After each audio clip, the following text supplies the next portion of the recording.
Hello বন্ধুরা, প্রিয়ার কিচেনে সকলকে স্বাগত। আজ আমি সোয়াবিন দিয়ে মাছের মতো করে কারি করে রান্না করছি। দেখো, সোয়াবিনটা আমি বেটে নিয়েছি, এরকম করে ভালো করে সেদ্ধ করে গরম জলে সেদ্ধ করে নিয়ে তারপরে আমি বেটে নিয়েছি। বেটে নিয়ে এর মধ্যে দিয়েছি আদা রসুন বাটা, নুন, হলুদ পরিমাণ মতো, আর দিয়েছি একটু লাল লঙ্কার গুঁড়া আর বেসন। এটা দিয়ে মেখে আমি মাছের আকৃতি করে গড়ে নিয়ে তেলে ভেজে নেব। ভালো করে বেসনের সাথে মেখে নিয়ে আমি তেলে ভেজে নিয়ে ফিরে আসছি। সোয়াবিনের কারি রান্না করে দেখাবো। বন্ধুরা, আমি ভেজে নিয়ে ফিরে আসছি। বন্ধুরা, আমি সোয়াবিনটা এরকম করে মাছের রিং পিসের মতো গড়ে নিয়েছি। আমি এবার তেলে ভেজে নিয়ে ফিরে আসছি। সোয়াবিনটা সিদ্ধ করে একটু বেসন দিয়ে পেঁয়াজ বাটা, মশলা বাটি দিয়ে একটু জল দিয়ে দিচ্ছি কষানোর জন্য।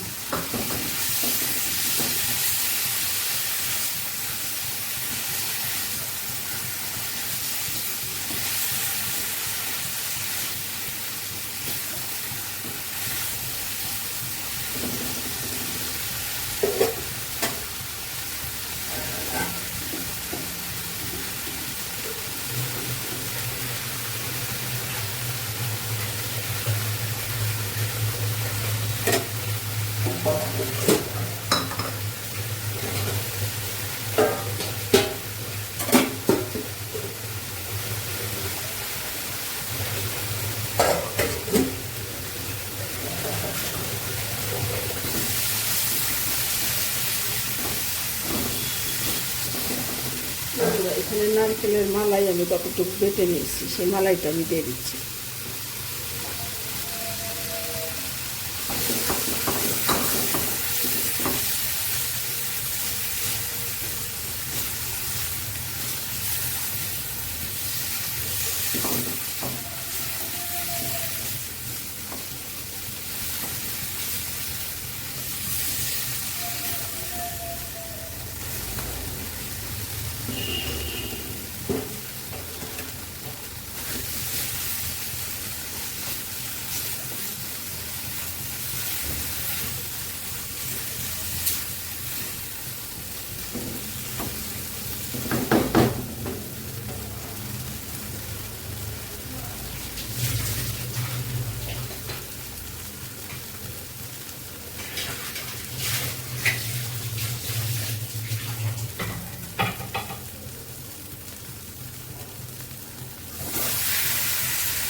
আমি এখন একটু জল দিয়ে ঢাকা দিয়ে রাখবো আলুটা সেদ্ধ হওয়ার জন্য।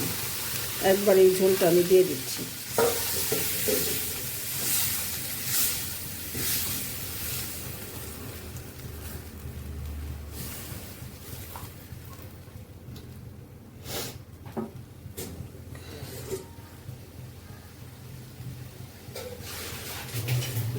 আর একটু ঝোল দিয়ে দিচ্ছি, যেহেতু সোয়াবিনের রস ঝোলটা টেনে নেবে।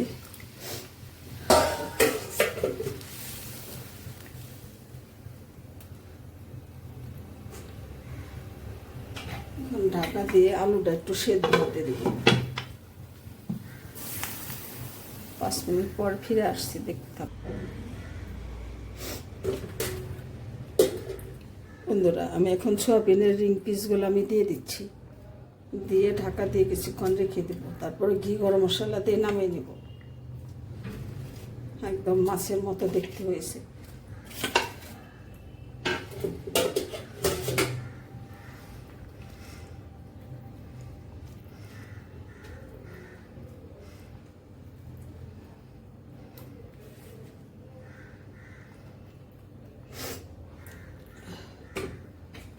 ঢাকা দিয়ে কিছুক্ষণ রেখে দেবো আমি এটা। তারপর ঘি গরম মশলা দিয়ে নামিয়ে নিয়ে ফিরে আসছি, দেখতে থাকো। বন্ধুরা, এই সোয়াবিনের কারিটা আমার হয়ে গেছে। আমি এখন একটু গরম মশলা পাউডার উপর থেকে দিয়ে দিচ্ছি, একটু গরম মশলা পাউডার। আর 1 চামচ ঘি দিয়ে নামিয়ে নেব।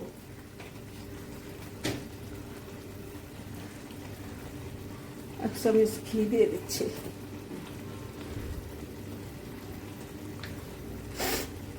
ঘি দিয়ে নামিয়ে নিয়ে ফিরে বন্ধুরা দেখে নাও, সোয়াবিনের কারিটা আমার হয়ে গেছে।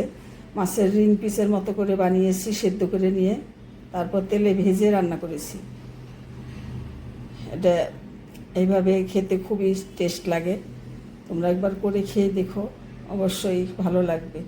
আর রেসিপিটা ভালো লাগলে কমেন্ট করে আমাকে জানিও, আর আমার চ্যানেলটা সাবস্ক্রাইব করে আমার সাথে থেকো। ধন্যবাদ বন্ধুরা, তোমরা সকলে ভালো থাকো।